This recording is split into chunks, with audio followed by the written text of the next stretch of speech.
Welcome back to another video, guys. So I think whenever we start to grow up into our teenage years, we then start to become pretty conscious about whether we are more introverted or extroverted. And I think these two concepts, for the majority of us, you can be both, and I'm going to explain why it is important to be both, but I think we are dominantly one or the other. I know once I started to become a teenager, I realized that I was very introverted.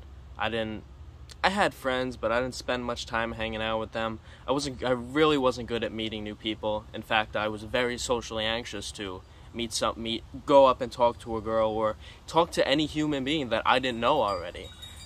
The reason it's important to develop both of these, and of course you are naturally going to be one or the other, which is fine, and embrace that. But the problem is, if you're too introverted, it's not good, and if you're too extroverted, it's not good. Because there's so many different avenues of life that you're going to go down that you may expect to or may not.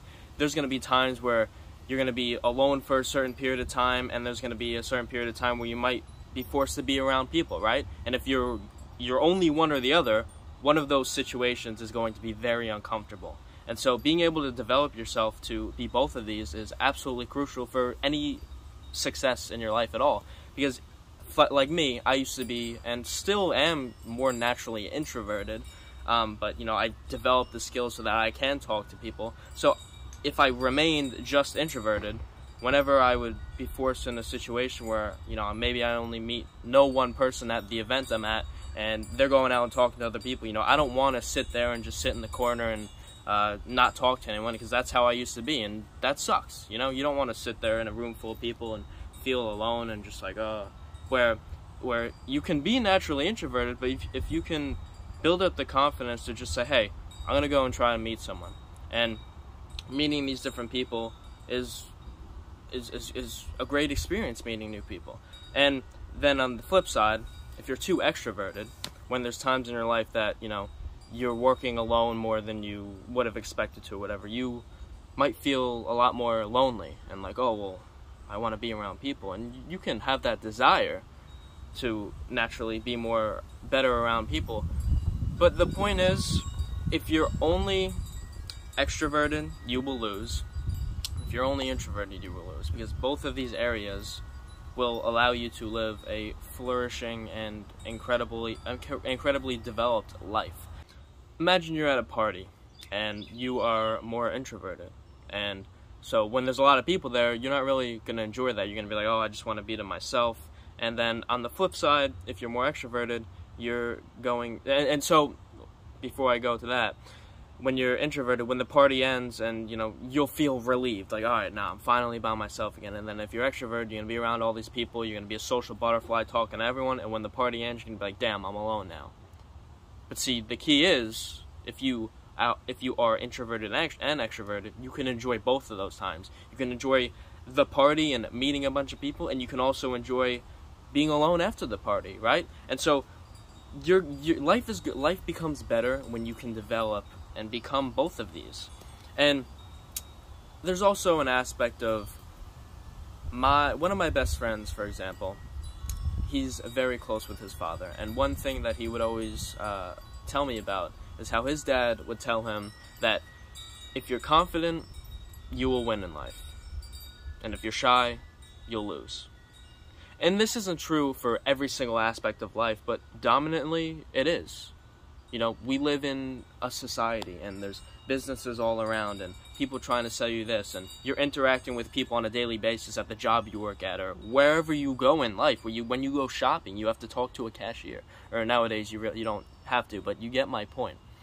And so, if you do not have the ability to talk to other people and be confident enough to, maintain a conversation, networking is huge, right? And, a lot of people are like, all right, well, it would be better if it wasn't this way and you didn't have to network, right? But that's just the way society works. The more people you know, in different skilled areas, things will become easier. You got a buddy who's a neurosurgeon, right? And, he might be really booked up, and maybe down the line your wife has an issue, right? And, oh, I know him, and maybe he won't be able to schedule in, but maybe because he knows you, then he will be able to. And maybe you met him at that party 10 years ago, right? And you guys had that, you guys developed that good connection, had a good conversation. Now, you guys talk once in a while, and for an issue like that, he might help you out, right? And so, another mindset is, that person that you're going to meet at that party or that event that you're at, that could be your best friend. You don't know it now, but if you sat in the corner the entire time, you would have never met them. You would have never known it. And so it's asking yourself, what will happen if I don't talk to these people? And you have nothing to lose. You have nothing to lose by introducing yourself, having a conversation about something that you like. Worst case scenario, they're not into the conversation, you stop talking to them. It's as simple as that, and you guys don't ever have to talk ever again, right? But you never know what positive thing can come of that one single 1 minute or 10-minute conversation, right? And so it took me a while. It took me a while to be able to realize this and actually start to talk to people. Because even when I heard about these concepts of, oh yeah, well, what if, something good does happen, because I thought negative all the time. Even though I started to shift my mindset a little bit, it still wasn't that easy to, actually bring myself in reality to go up to that person and talk to them. And so, I think it's important to start small. Like if you're really that socially anxious, start with just saying hi. You're standing in line for food, just start by the person ahead of you or back of you. You guys end up making eye contact for a second, being like, hey, how's your day going, man? Good? Oh, good, you? All right, blah, blah. End the conversation. You don't have to talk about anything else, right? Then you could work up to the goal of like, all right, maybe you talk to someone in some other line and you guys actually have a nice 2-minute conversation. Like, hey, man, I should grab your number. We could go for lunch. So anything can happen, right? And so this takes time, I understand. But also understand that social anxiety is essentially an illusion. And so, you're worried about talking to these people and meeting strangers, and the majority of other people are as well.